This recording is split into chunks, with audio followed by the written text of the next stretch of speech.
your news to go, at least 22 people are dead and nearly 40 injured in the Afghan city of Kunduz after an American airstrike hit a Doctors Without Borders hospital on Saturday. The U.S. originally defended their actions by saying it was to protect American troops from the Taliban. General John Campbell said this morning the strike happened after Afghan forces reported taking fire from the hospital. President Obama says that the Pentagon is completing a full investigation looking at the facts of the airstrike. Back in this country, South Carolina is in a state of emergency as floodwaters continue to rise. Metropolitan areas such as Charleston and Myrtle Beach have had up to 2 feet of rain. You know, causing more problems than those torrential rains that we saw here in South Carolina the last couple of days is really the after effects. For example, all of that rain has really pushed creeks, rivers, streams, and dams to their limits now. That's even leading to more mandatory evacuations in the region, prolonging the pain for so many families here. Floodwaters take control of this truck. The powerful currents move the vehicle through the intersection. In this case, people escaped safely, but not everyone was so lucky. This is dangerous. This is very real. A weekend of record rainfall has wreaked havoc on South Carolina. Some parts of the state were hit with 25 inches of rain. I can't stress enough that this is not a fun event. We don't want to have to come out and rescue, and much worse, we don't want to have you added to this number of fatalities. Officials are calling this a 1-in-1,000-year rainfall. 550 roads and bridges are closed as hundreds of National Guardsmen and 19 air and water rescue teams scramble to pull residents from the rising waters. The waters that officials warn are on the move. If you don't need to be out, don't go out. We don't need spectators. We need people to stay in. There's a good chance if you go out and start looking, you may become a victim because we got roads that are continuing to crumble down. So we're asking everybody to continue to stay in. It could take days for roads in the hardest hit areas of the state to become accessible. And despite that warning from officials, we continue to see people still heading out onto the streets trying to see firsthand what these historic floods look like. Meanwhile, we do know of at least 9 weather-related deaths that have been reported by officials, but they do worry that once the waters begin to recede, we could potentially see more bodies. Reporting in Columbia, South Carolina, I'm Polo Sandoval.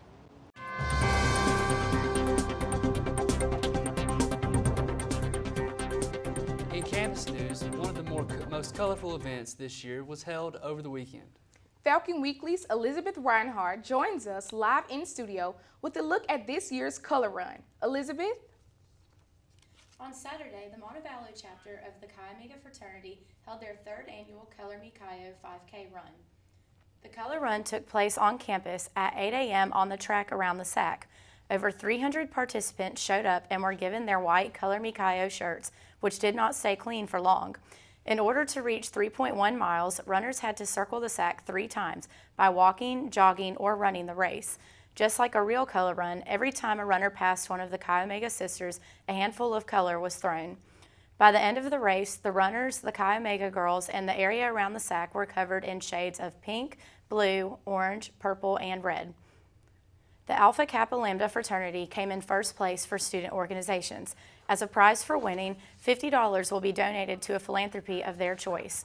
Reporting live in the studio, I'm Elizabeth Reinhardt. Thanks, Elizabeth. The Sisters of Chi Omega will donate about $7,500 to the Make-A-Wish Foundation of Alabama. The Student Government Association will hold a town hall meeting focusing on finding solutions to major issues to the student body. The meeting will be held at 6 p.m. October 13th in Farmer Hall. Special guests include Chief Information Officer Craig Gray, who will talk about campus Wi-Fi, and Chief of Police Chad Adams, who will address campus parking. This upcoming Thursday marks the 119th Founders Day here at the University of Montevallo. Founders Day celebrates the founding of the University of Montevallo and also celebrates the graduating seniors. The annual event will start at 11 a.m. in Palmer Auditorium, followed by the Life Raft debate at 7 p.m.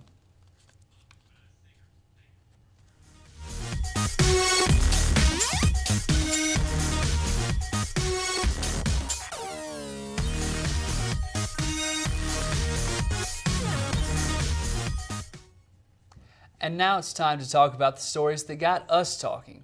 Falcon Weekly's Candace Crutchfield is here with a look at today's buzz. Candace? Thank you, Austin and Kiera, and welcome to the Buzz this week. Some interesting stories buzzing around. First up, a new flag for our Southern swag. Next, Disney is considering a price change in admissions, and big adjustments for Facebook and Twitter are in progress. Lastly on the Buzz, a new app like Yelp, but for people. Check out this new Southern flag one Texas PR firm is presenting to possibly replace the Confederate flag. The company's spokesperson says the flag is supposed to represent a more modern, younger, and energetic flag. The flag stripes are a brighter blue and red than America's traditional colors to illustrate this notion. The company is framing this idea as not only a new flag, but a new brand for the South, and even playing off with the meaning of the word rebel as a challenge to convention. How do y'all feel about this monumental change? I don't know if it'll be a monumental change. I mean, the way I see it, like, why do we need a flag to represent the South? Shouldn't we all be The American? South? Yeah. Exactly, all one. Like, why does there still have to be that division? Well, I honestly believe that the flag looks better as fashion than it does an actual flag to represent us. So I would have to agree with you I on would that one. definitely wear it, but I wouldn't want it to represent the South. Definitely. Yeah.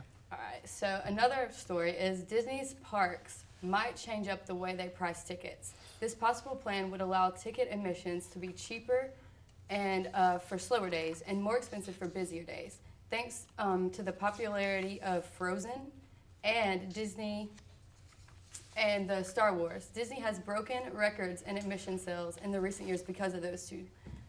So what do y'all think about the price change? I think it's smart. Obviously, it would be busier during holidays and Christmas, so it would kind of make more sense to make tickets more expensive. And then during the slower times of the year, it shouldn't be as expensive as it would be to go during a busy time. I mean, you're there to make money. It's a great marketing, well, I don't know if marketing, but it's a great money-making thing. Yeah. It's obviously It's just bumping smart. up the pricing. You're I've never been busy to Disney periods. World. Me neither.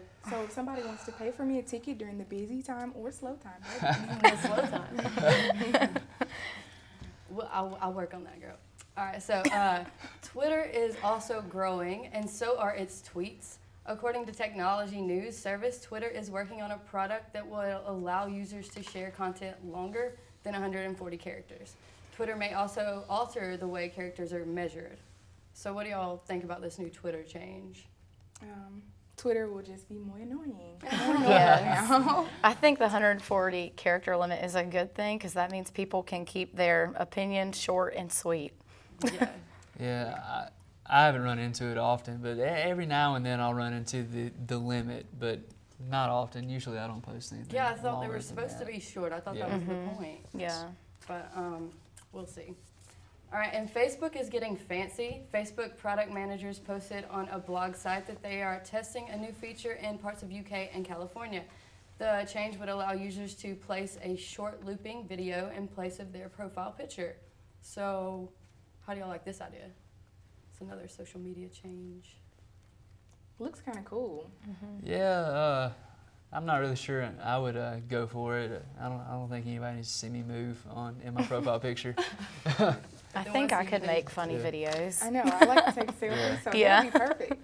I think I would definitely Yeah. enjoy this.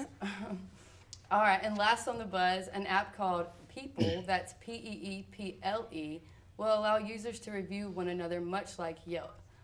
You know how Yelp allows ratings and reviews on people? It would be pretty much like that. So what do y'all think about that? Well, I don't think you should rate people. Obviously, get the moral thing out of the way. Yeah. I think it would be more like reviews. I don't think that they would actually rate them from what I read, but it's like that. But it's It's still like when It's you review still- someone, you're kind of judging them and kind of putting this It's out still there. really terrible Yeah, to it- society. But honestly, it's kind of like Rate My Professor. We go on Rate Yeah. My Professor That's for true. a lot of things. So you got to think, they don't know who's posting it, but Rate My Professor is similar to this Yeah. People.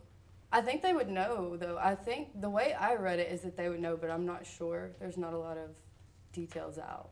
But I would just want all my friends to go rate me so I'd Yeah. look like an awesome Rate person. you really high. but apparently the lady, she got a lot of bad negative reviews, but she's still gonna go forward with it. It's supposed to come out in like November. Well, we'll see how this see. goes. We'll see. All right. Now it's time for a check on our Montevallo forecast.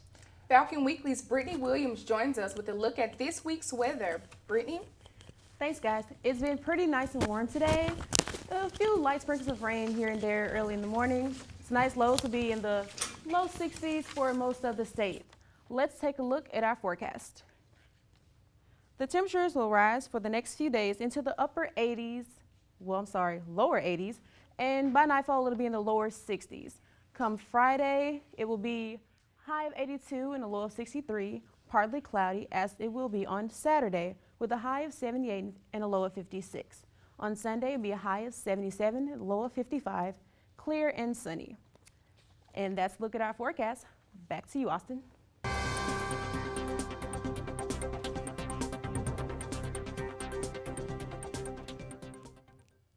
Thanks, Brittany.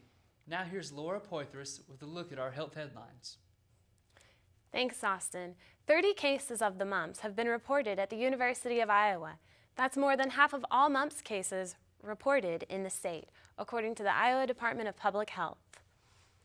The University of Iowa hospital staff say 2 doses of the MMR vaccine are only 90% effective, and misdiagnosis may be fueling the problem too. Doctors say most of the students who are sick were vaccinated for the mumps. The CDC says college students who do not have evidence of immunity need 2 doses of MMR separated by at least 28 days. The illness is easily spread in close quarters like dorms and classrooms.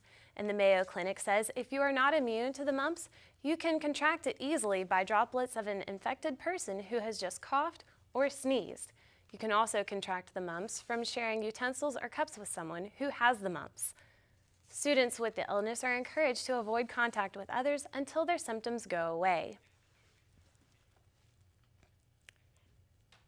Grab those tissues, everyone. Cold and flu season is upon us. Despite all the hand washing and heavy clothing, the majority of us will get some sort of illness this winter. And we've got some tips on how to survive the season of sickness. The first thing to do is go get a flu shot. But even if you are protected from influenza, the Centers for Disease Control says most adults who get 2 to 3 colds each year. So Time Magazine is out with a list of tips to shorten your sickness. Beginning with helpful foods, evidence suggests that shiitake mushrooms and yogurt with live cultures have immune-boosting powers. Other effective home cold immune remedies include chicken soup and honey. Breathing fresh air can also help. Crack a window to keep airborne particles circulating, making it harder for them to land on you. And speaking of breathing, buy a humidifier. Dry air will aggravate a sore throat and cough. One last tip, quit touching your mouth. The average person touches their mouth or nose more than 3 times an hour. It's a great way to get germs into your system. If you needed to perform CPR, would you know how? Many people think CPR is something difficult, and doing it wrong could have tragic results. Well, the Heart Rescue Project by the Medtronic Foundation is trying to spread the word that CPR isn't as complicated as it used to be. Adam McCoy has the details. Cardiac arrest might seem daunting, but recent studies show that any type of actual hands-on aid might be the difference between life and death. Every minute of delay to CPR and to defibrillation results in about a 10% higher mortality. So that by the end of 10 minutes or so, there's no longer any meaningful chance of survival. Now, more and more states are pushing to educate the public about the critical importance of performing CPR. There's no longer the need to do mouth-to-mouth resuscitation. The important thing is to put the hands on the center of the chest, push hard and fast 100 times a minute, and keep doing it until the paramedics arrive. Bystander CPR is easy to learn. It takes just a half-an-hour class or even watching a video. And most importantly, it tries to take fear out of the equation. If an adult collapses and is unresponsive, then that's a cardiac arrest. That person cannot be hurt if CPR is done incorrectly. This is very important because many people we know are concerned that if they push on someone's chest, they might hurt them.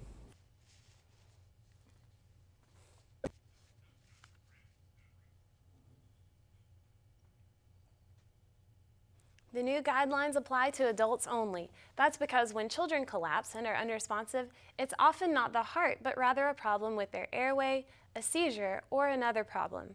That's all for This Week in Health. Thanks, Laura. A woman in Virginia wanted to come up with a special way to let her husband know that they were expecting, and she secretly recorded his emotional reaction. But what makes the story even more remarkable is just how long this couple has waited for a child of their own. And some stuff in the oven too. What's in the oven? It was the dinner surprise of a lifetime. You pregnant?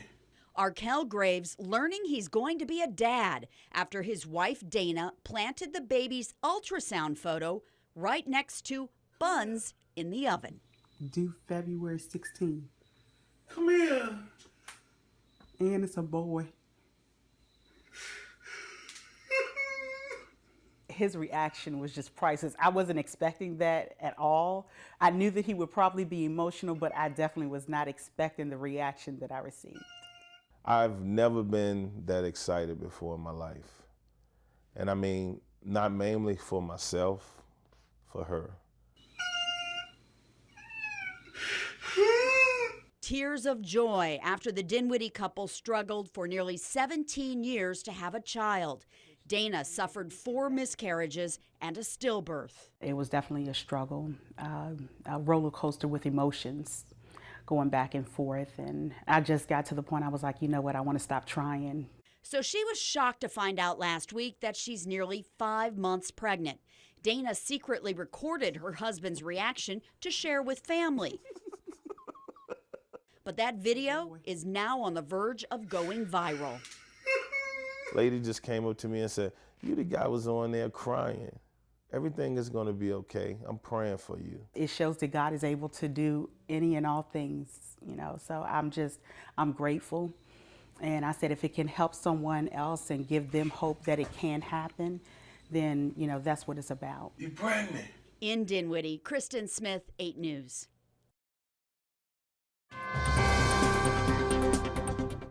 Special delivery for Victoria Suburban. What are y'all doing here?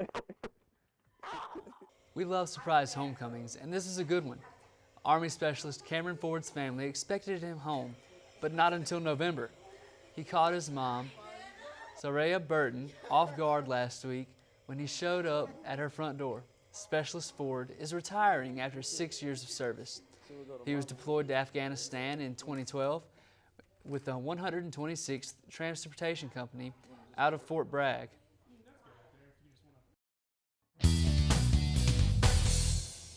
I'm Matthew Haskins with a look at this week's sports. The Falcon volleyball team dominated competition all weekend to improve their record to 11-6 overall and 4-1 in conference play on the season. The Falcons began the weekend with a Peach Belt Conference matchup between USC-Aiken on Friday. The Falcons overcame a slow start in the opening set and took care of business in the next 3 sets to clinch a 3-1 win over the Pacers.